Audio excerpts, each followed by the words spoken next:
Sadhguru, what is so wrong about praying for one's mother's health that a guru would never see his disciple again?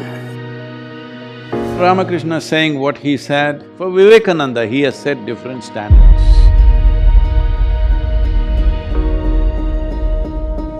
If Vivekananda had prayed for what he thought he wanted, so Ramakrishna is setting up a trajectory for a projectile that he's shooting.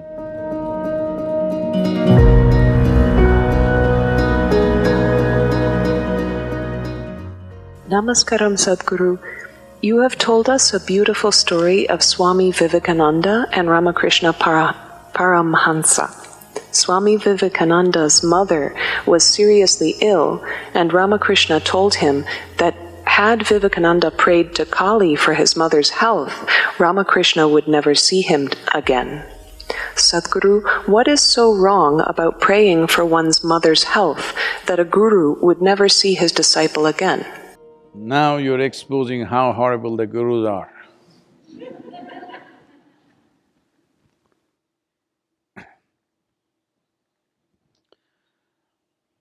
See, there are many aspects to our life.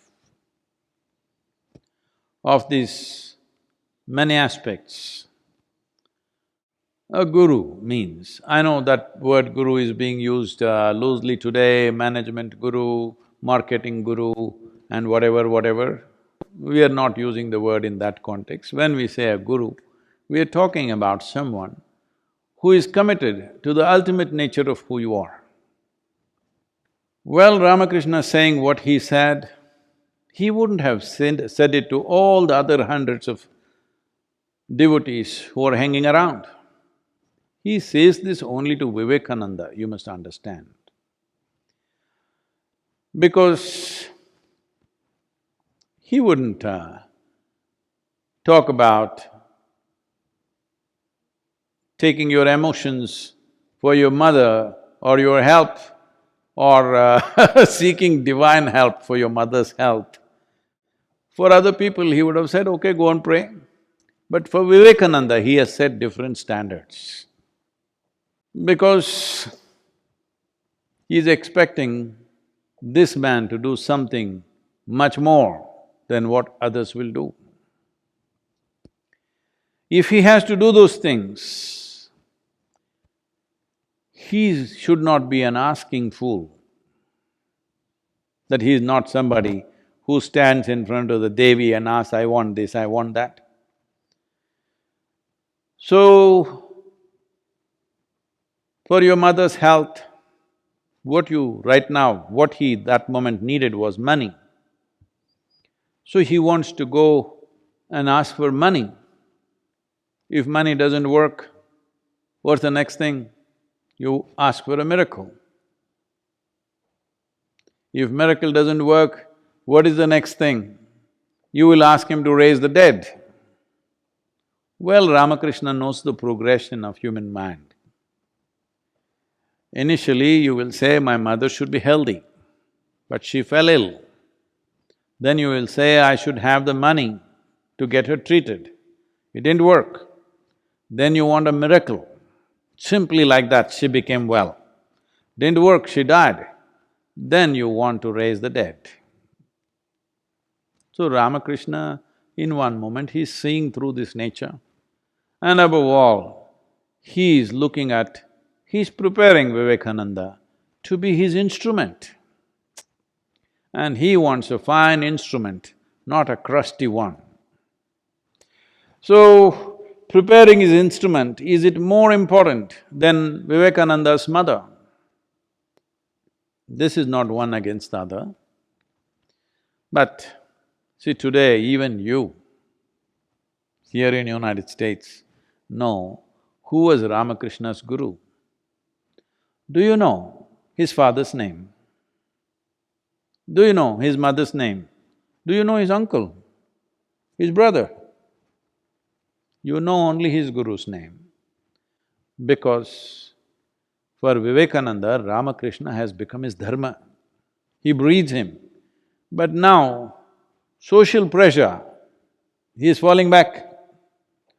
Should the guru allow him to fall him back or push him forward? This is the question you're asking. Well, if I was Vivekananda, I want to be pushed forward, not fall back upon my emotions.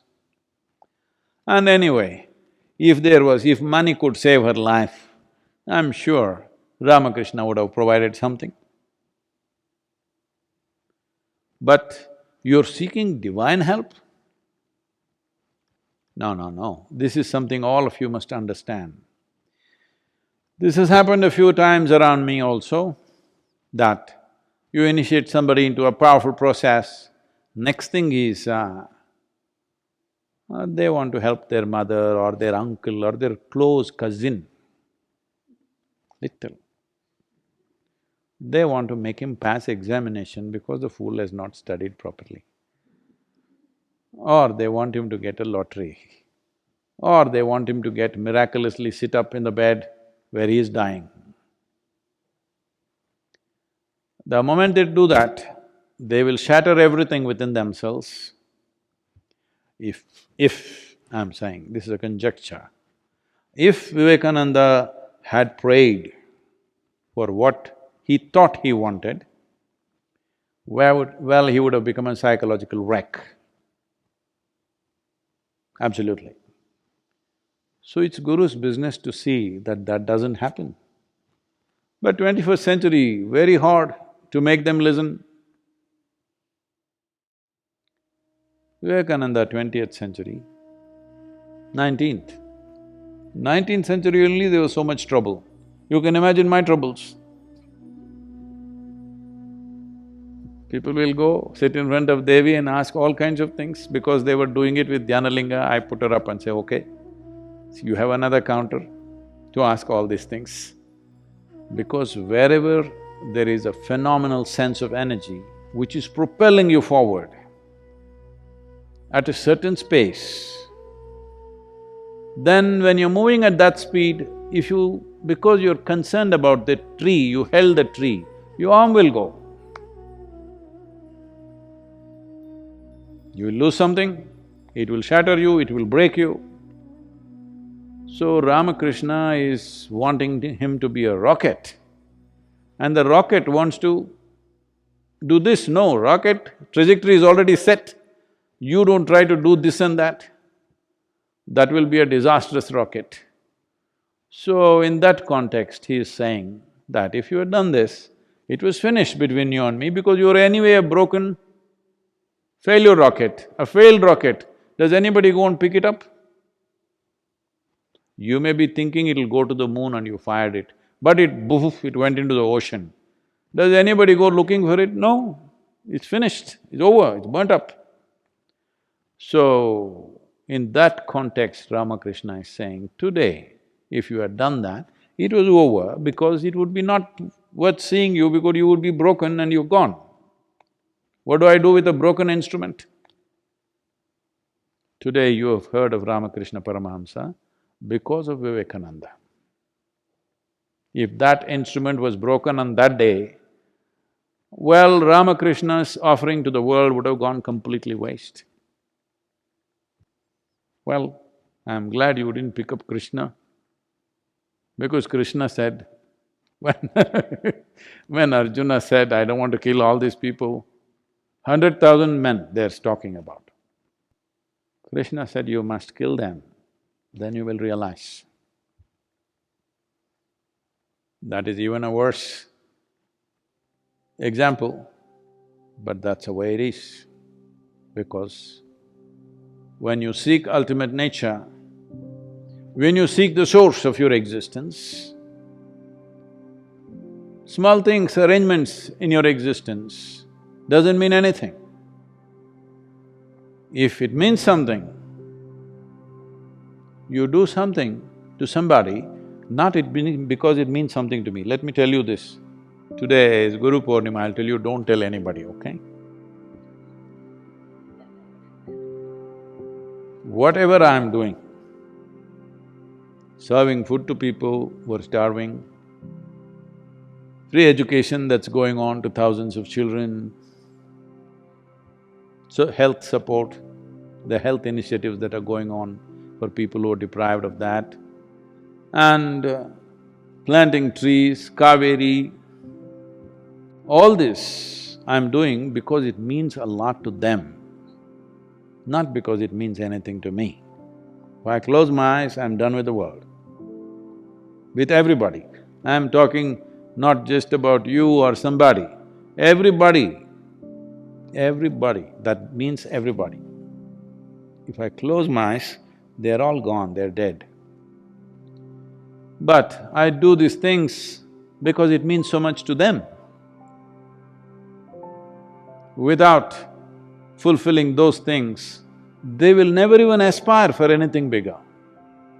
Right now somebody is hungry, are you going to talk to him about enlightenment? That'll be cruel. So we feed him, not because I get some great satisfaction in feeding him, no. I've always been saying, I have no satisfaction in anything that I do, including spiritual work. Whenever people ask me, Sadhguru, you must be having so much fulfillment seeing all these people joyful, blissful, what is my problem? They're joyful, blissful, miserable, what's my problem? I have no problem. Because they have a problem, I reach out. Because I didn't see them anything other than as myself, I reached out, that's all. But if I shut my eyes, I'm done. I'm done with the world, I'm done with everybody and everything. Oh, so much work has happened, people are saying, how will you… who will carry your legacy, Sadhguru? Who will you appoint next? Nobody. If they're interested, they'll carry it on. If they don't think it's valuable, they'll drop it, it's up to them. I leave it to them. If they have not seen the value, if people have not seen the value of what's being done, let them drop it and convert this into a hospital or a school or something. Because that is how most spiritual organizations end up. I don't believe Ishayogacenter will end up that way because many people have seen the value of it. Even though I constantly nag them, trouble them, create impediments to their work, make their work more and more difficult. This is not for any sadistic satisfaction, just to see how much it means to them. They have proven that it means a lot to them. Life or death, they will do that. Whether I am there or not, they will do that. So, maybe not everybody, but a whole lot of them will do that. So it will continue because of that, because it means a lot to them.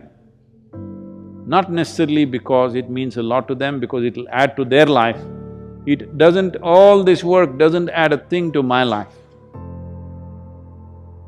But it means so much to every other life, so you do it.